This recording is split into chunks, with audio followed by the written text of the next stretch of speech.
On your marks, get set, go. I'm Heidi Om. Hello. Daniel Om. Welcome back to the podcast. It's been a while. It's been a very long time. Thank you for having me. Remember last time we spoke what nonsense we got up to? Yeah. Yeah. How did That's you... kind of the general vibe that happens when you and I end up going off on tangents. Yeah. What is that? Did you end up creating the dancing chakra? No, did you?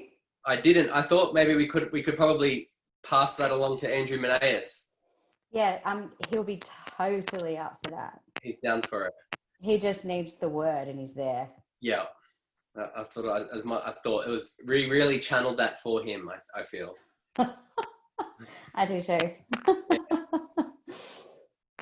So we just did a little bit of a live mantra on Instagram. I know. I did my best Britney Spears impersonation. You and Milli Vanilli, both of the brothers meshed into one. Yes. And I was Whitney Houston. Whitney. Totally live. Of course. And what did we do? We did Gayatri Mantra. Yep. What about Gayatri Mantra? Tell us some story about that.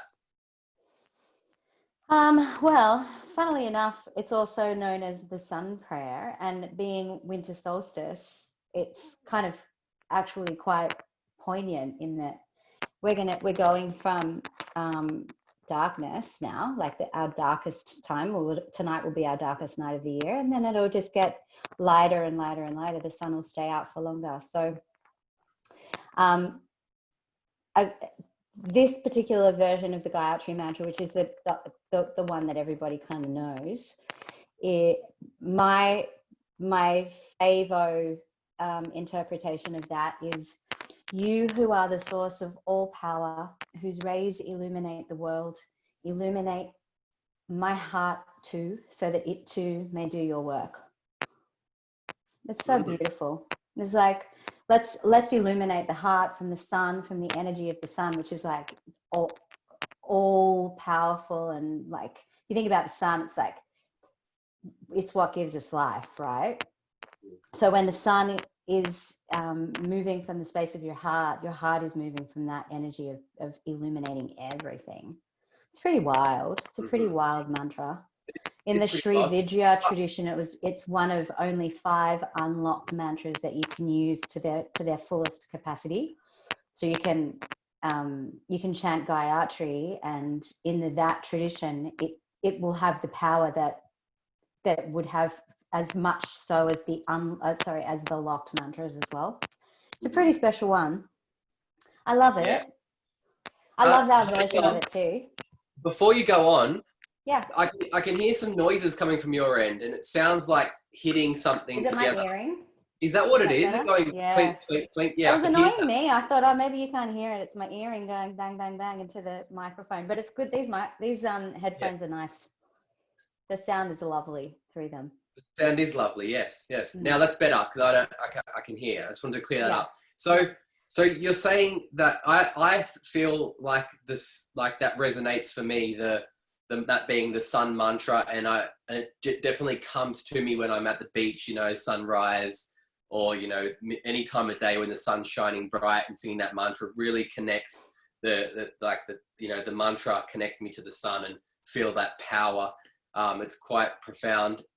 When I first learned the mantra, I was at like a retreat, and I just remember the first time I heard Varenyam, it just captivated me. I couldn't get that out of my head. I couldn't remember anything else, but I just kept saying Varenyam, Varenyam. And so in the Vedic way. Oh, cool. Yeah. And so how is there another mantra? How is there another version? What do you mean? How is there? Oh, okay. So a Gayatri is a meter. So the amount of, the meter of the mantra. So there's a Ganesha Gayatri, there's a Lakshmi Gayatri, there's a, like a lot of the other deities have a Gayatri mantra. 24 syllables, is that what it is? Yeah. So we want to, so the idea of that they all end in Prashodayat, yeah.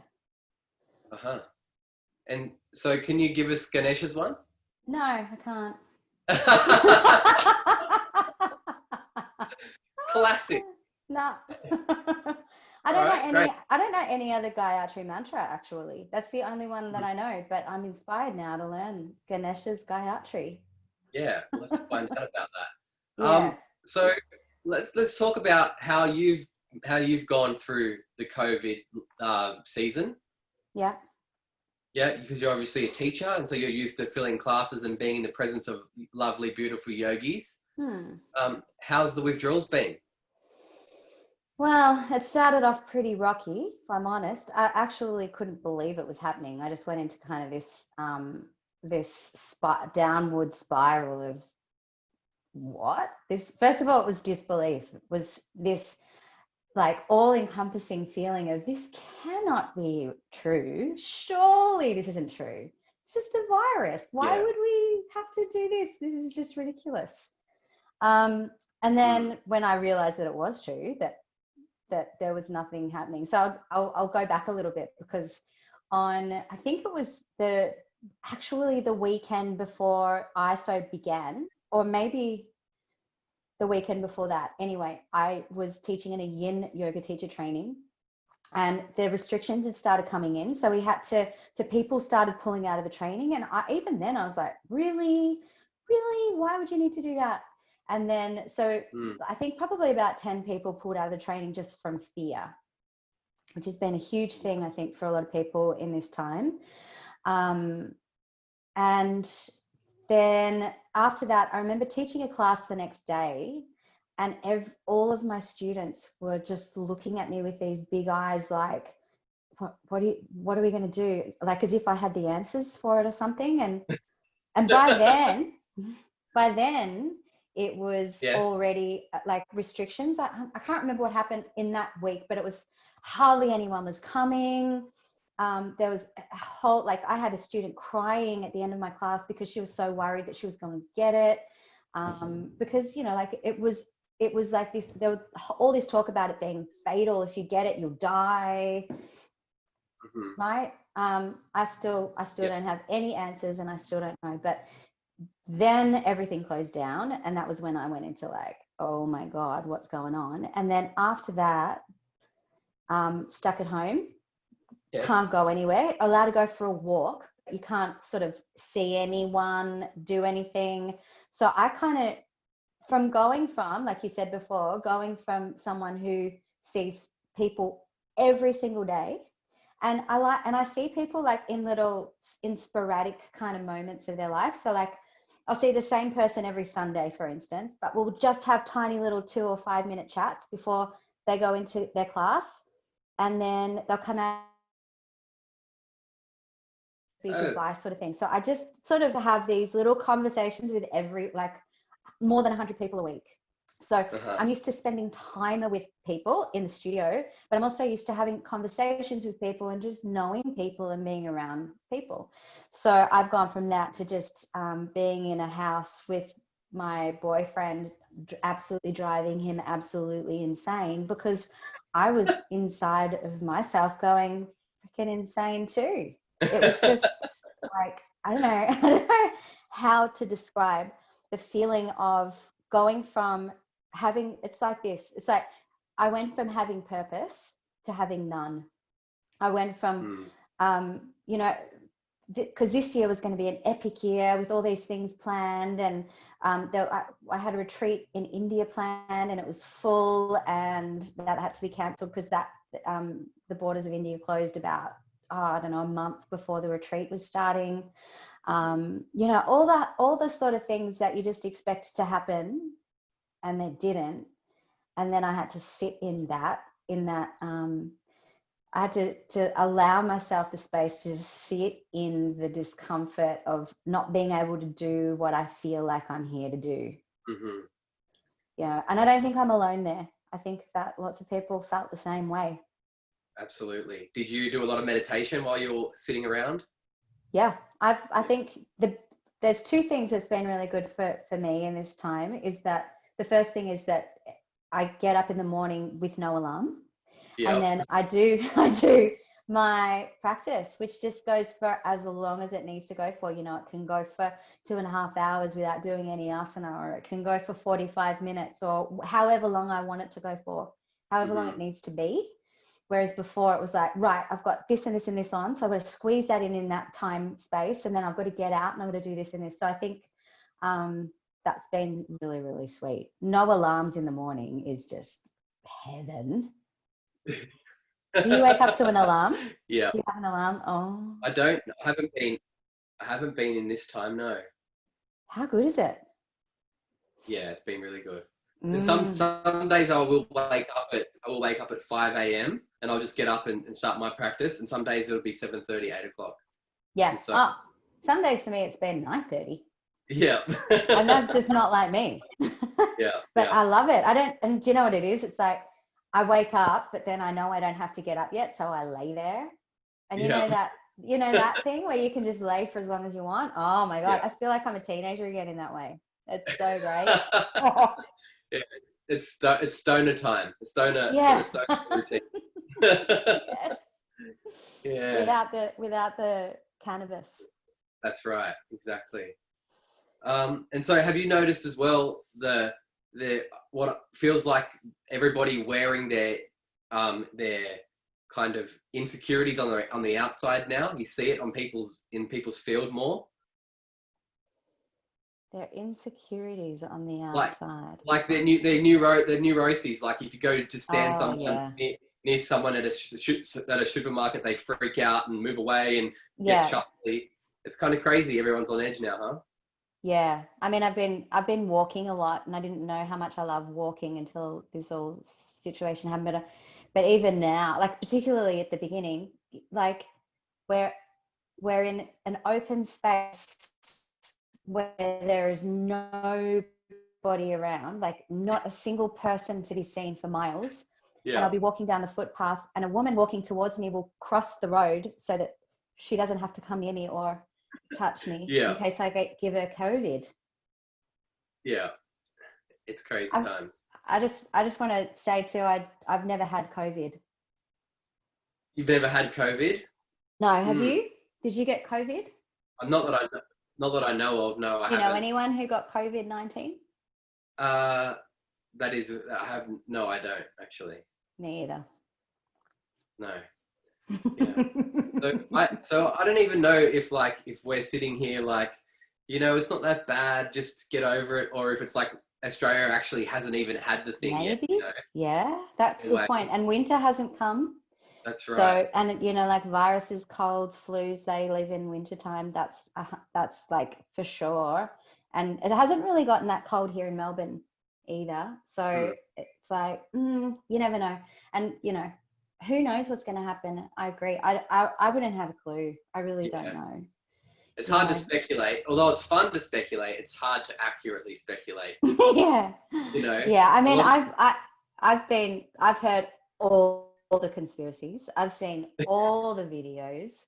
I know all about what's going on probably more the conspiracy than even the mainstream media side. Because I didn't have a television. I didn't even own a TV for like however long. And then we got a TV here now, but we don't watch TV. We just watch movies and Netflix and stuff. But we've watched the news probably. I lost you. Hello, Heidi Om. Come back, Heidi Om. Hello. Hello. Hang on. Yes. What's going on? Probably my connection's unstable. Can you hear me now? I can hear you, but I can't see you.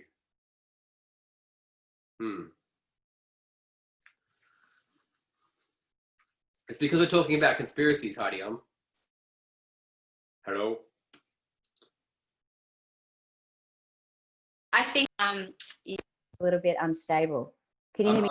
I'm a bit unstable. Yeah. Yeah. It's because we're talking about conspiracies. We're being shut down. Yeah, I know. Yeah. Hilarious. I just reckon that look we're in the middle of it. Who knows what's going on? I really don't know. I think that it's just gonna, at the end, after it's all played out, I really hope that I don't look back on this and go, well, that just makes me feel even worse than I felt at the beginning. Like at the beginning, I was like, it can't just be about a virus. It's got to be something more than that. And I actually thought at the beginning, in my own mind, conspiratorially or whatever, that it must be about the economy. I was like, wow, they must be doing something to the economy because, is something going to go cray cray or what? I don't know. And they have done something to the economy because they put us all isolated, and they have indeed. And then they just borrowed billions and hundreds of billions of dollars against thin air, against all of the people that are trapped in their houses. Yeah. And distributing the money everywhere. So they're definitely doing something to the economy. Well, my thought was at the beginning that the economy was already going to be, fucked. So they were like, how can we hide this going on? I know, let's give everyone something else to look at for an amount of time, and then while that's happening, and then it's a pretty good cover up if that's what it is. But they've done some really pretty fucked shit. Like they're fracking again. They're like destroying all of this ancient land. All of this stuff's going on underneath. We don't hear anything about it in the media, apparently. Not that I really watch it, but I see all this stuff going on, and it just frustrates me so much. And then on the other side of it, there are people still so worried about the virus and that we can't touch each other or whatever. If only we could all look at the big picture and see what was going on from like a higher perspective above, and look down and go, okay, so this is what's happening here and this is what's happening there. COVID's happening, but so is all of this other stuff that's going on underneath our noses while we're being distracted by Black Lives Matter, COVID, and fires, really, because the fires happened at the beginning of the year as well. Just like, I feel like that stuff, I don't know, it just irritates me so much. And I've never been into politics at all. I wouldn't have a clue what goes on in politics. I didn't even know that Dan Andrews was our state head of state or whatever until about 3 weeks ago. I had no idea who he was. And I don't know who anyone is actually. And I just voted for the Greens because I was like, well, at least they're doing something for the environment. Mm-hmm. Because oh, where'd you go? Look. Used to be in the local paper for planting trees and stuff. Can't you hear me again, Dan? I think you're lying. Can you hear me now? Yeah, I lost you for a bit, yes. Oh, no. It's going sideways. Yeah, so I was like a real advocate for the environment when I was young. And then, like, I think my friends and I all tried our hardest to be as conscious as we could with what we knew and how we learned to be, back in, because I was born in 1974. So I was in primary school in the 80s, a little bit high school, and then in the 90s, I was out of there. But I don't know. I think that it would be really great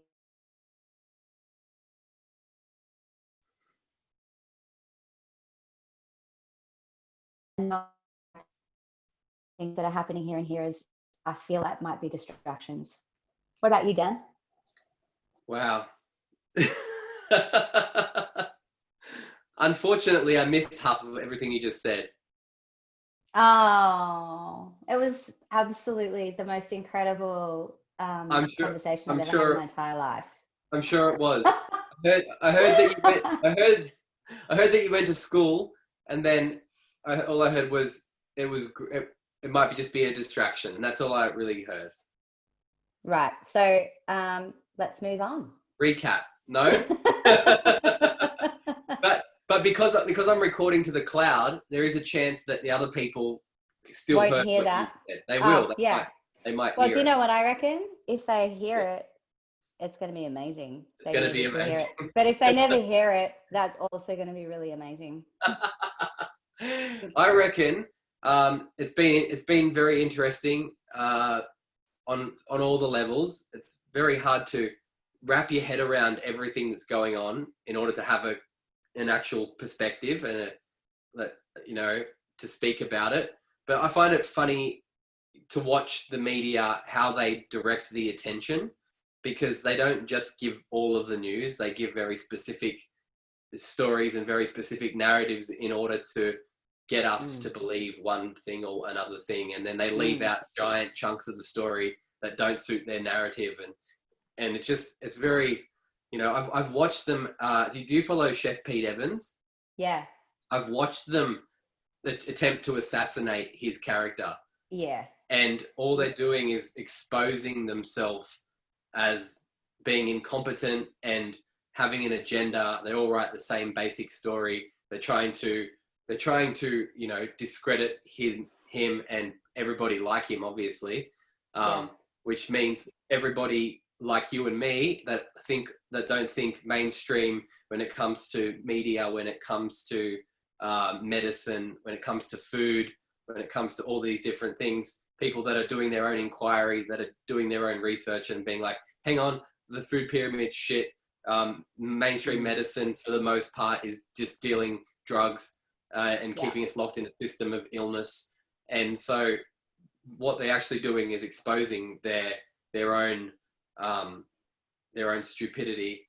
But, there's so much going on. On the other side of that, you can't just eat up everything Fox News says either.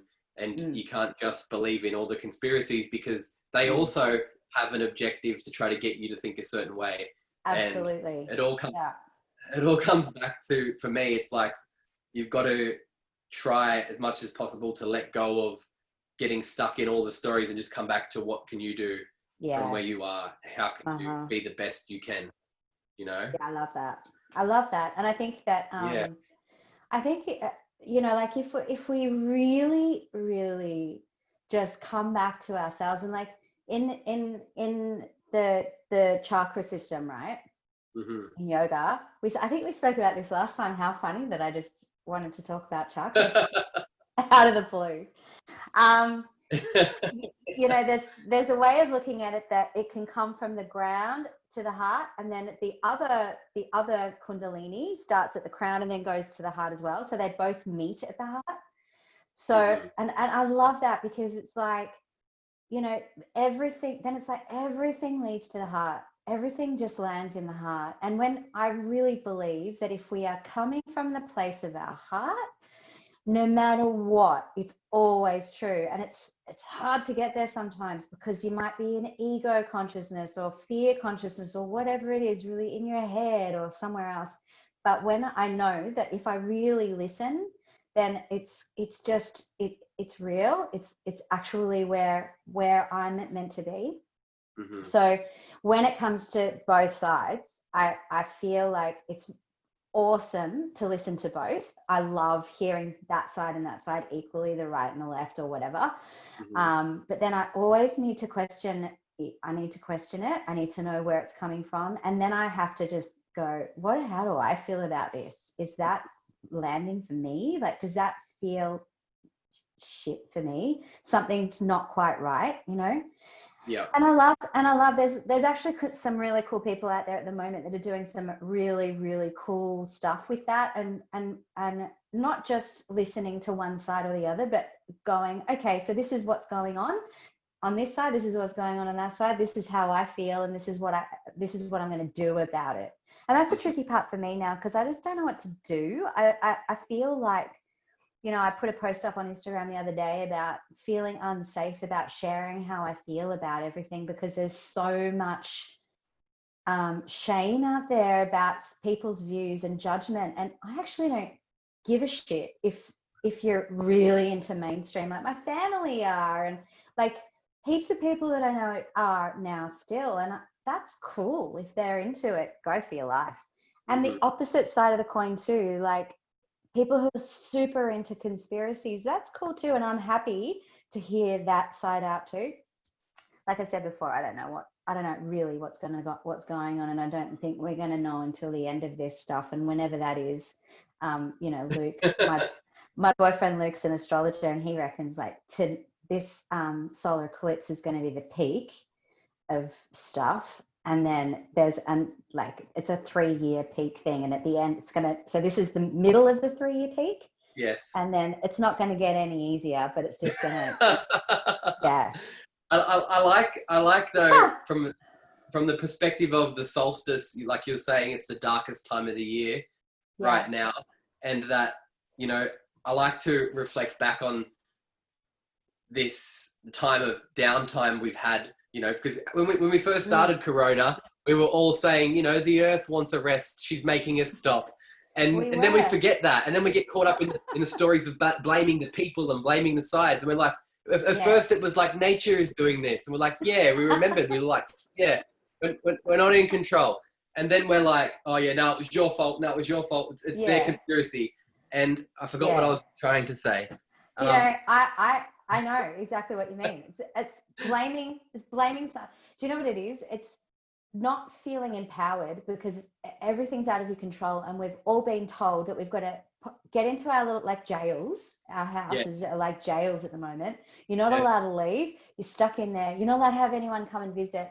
You can't, you know, like, if you've got, like, my grandma's dying at the moment in a nursing home, and I'm not allowed to go and visit her because I haven't had the flu vaccine, which, by the way, I'm never going to get. And I know she'd be totally cool with that. She'd be like, absolutely, oh yeah, stick to your guns, hides. That's awesome. Don't get the flu vaccine. There are people in my family that absolutely disagree with that. That's cool too. Like, and I'm not going to tell them not to get the flu vaccine, but I'm never going to get the flu vaccine. It's pretty crazy that the health advice is to get the flu vaccine, even though it does nothing to prevent you from getting corona. It's so. I know. What the hell? Yeah. I remember what I was going to say before.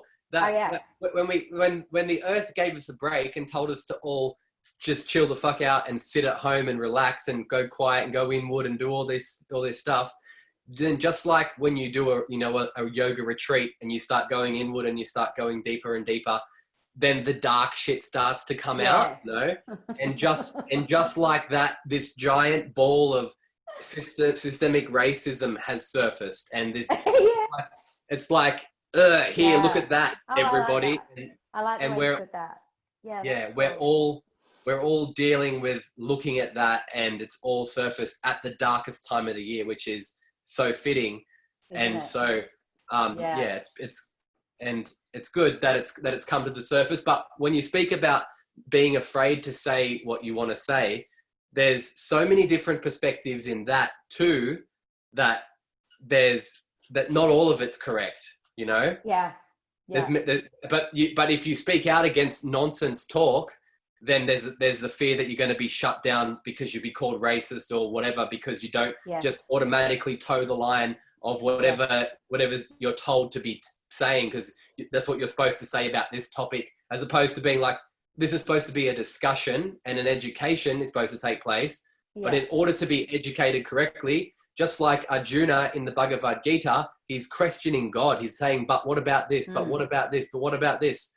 And so you have to ask questions in order to be able to be educated. And also, you might also have an opinion that might be relevant for someone else to learn something about their own process.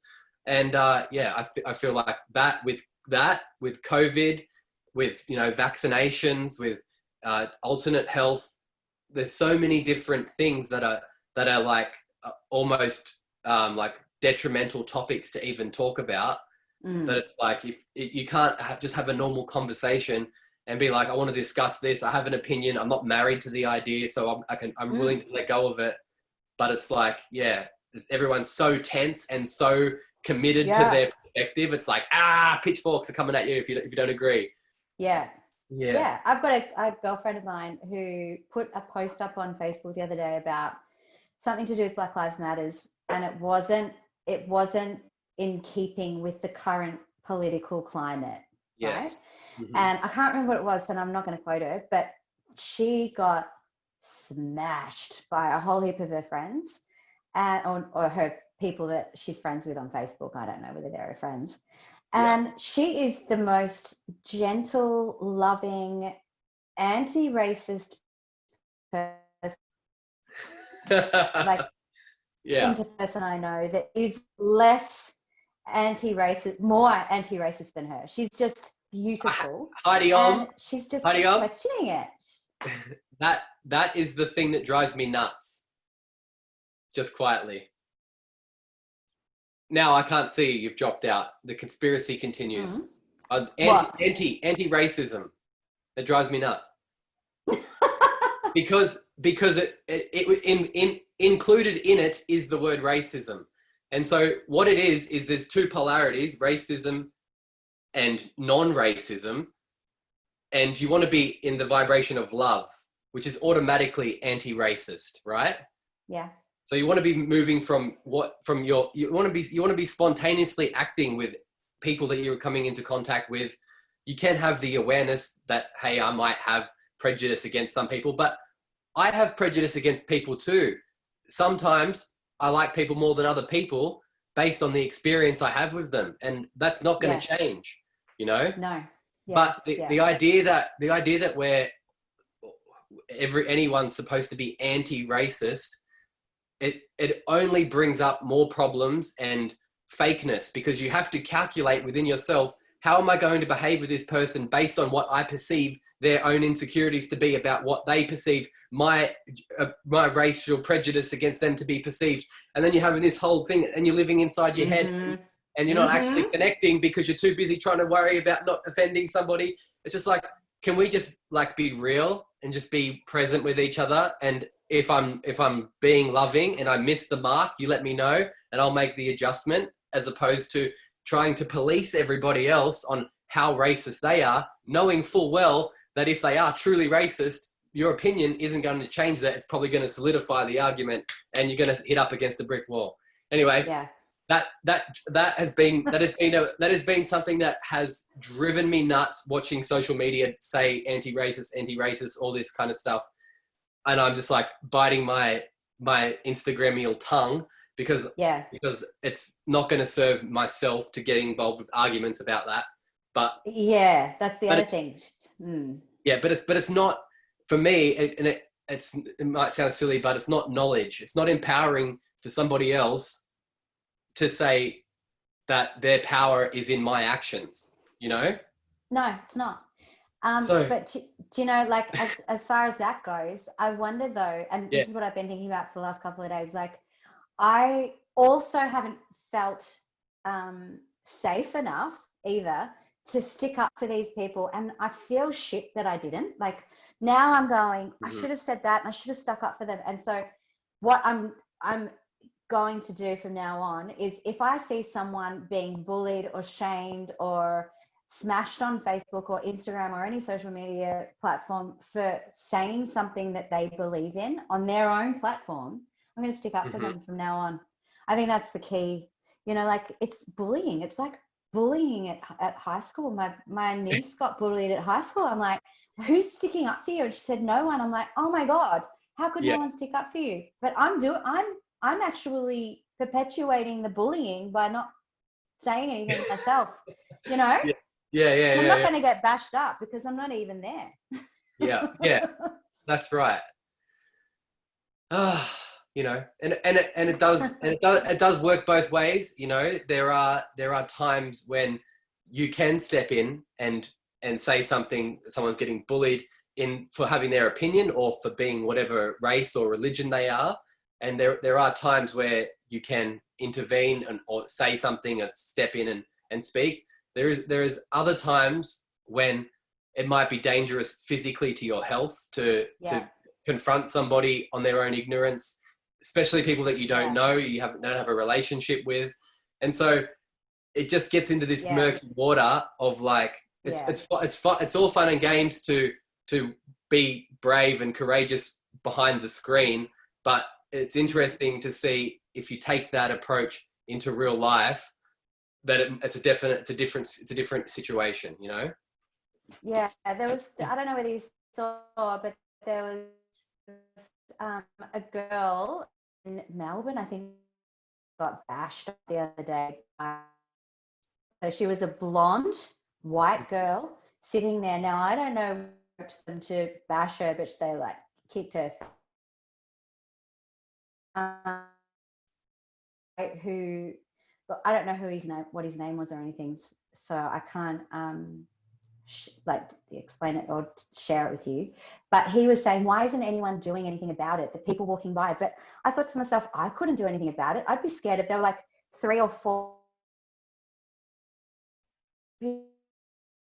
girls kicking it out of this other girl that looked about their age. Now I don't know whether they knew each other or if there's history there, but I wouldn't have gone in. I would have been too scared to go in for my own safety, because they could have just turned around and started bashing me as well. Yeah. But the thing with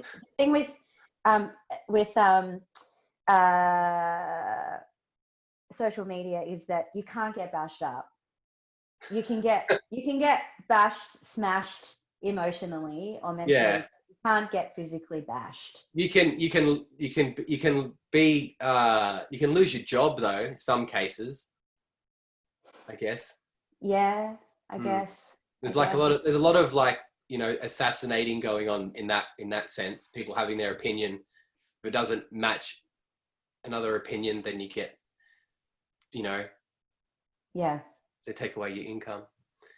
It's interesting because it is intolerance. Yeah. It's funny that intolerance is coming from the people that want to stop the intolerance. Yeah. Yeah, it's interesting. And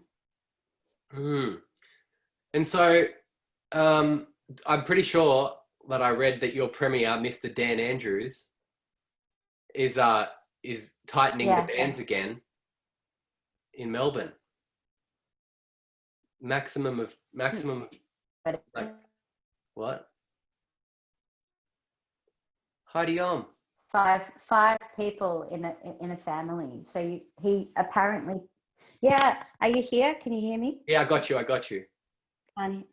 Okay, great. So apparently, there's another wave, a new like spike in the virus, and it's because families aren't doing what they're told. Oh. So now.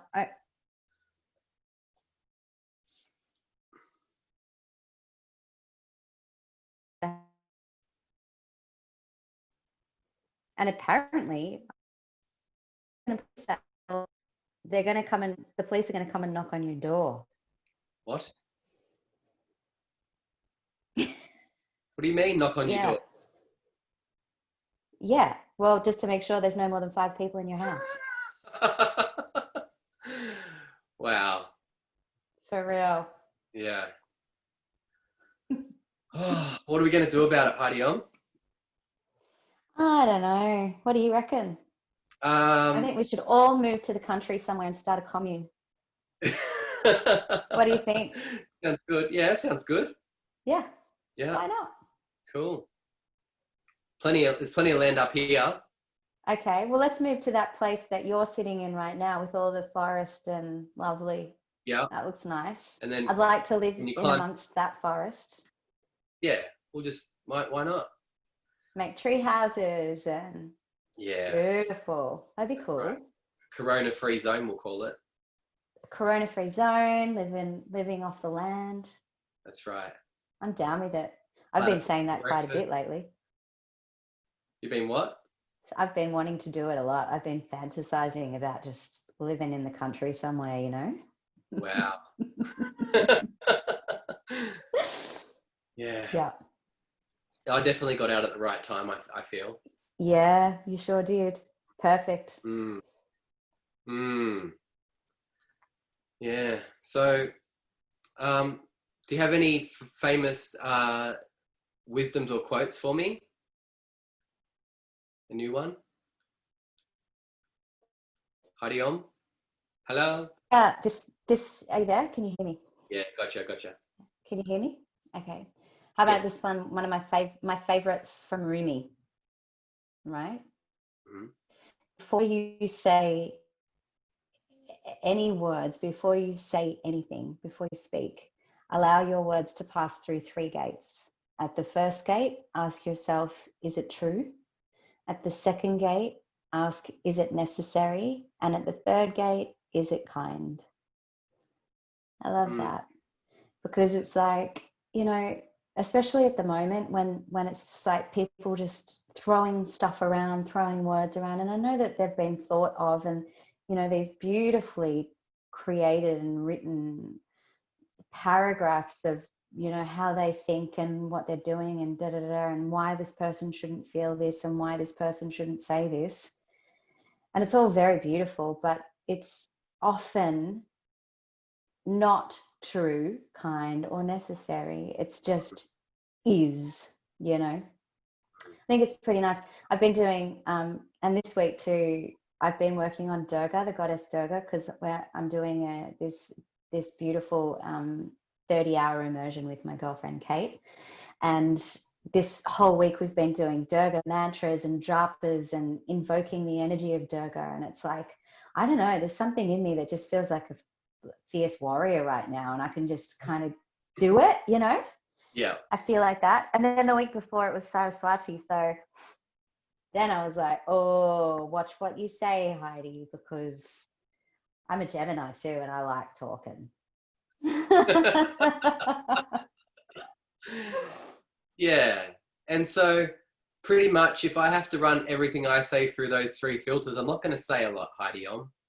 Why? That's not Because most of what I say is nonsense.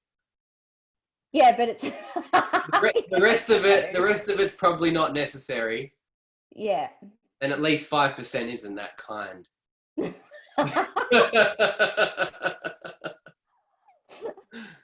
Oh well. Oh, well. We love you there, Dan. Oh, Jagger Thank you for joining me on the podcast again. My pleasure. Yeah. And if we haven't been cancelled, we'll do it again sometime. What do you mean cancelled? I'm just joking. I'm stirring the pot.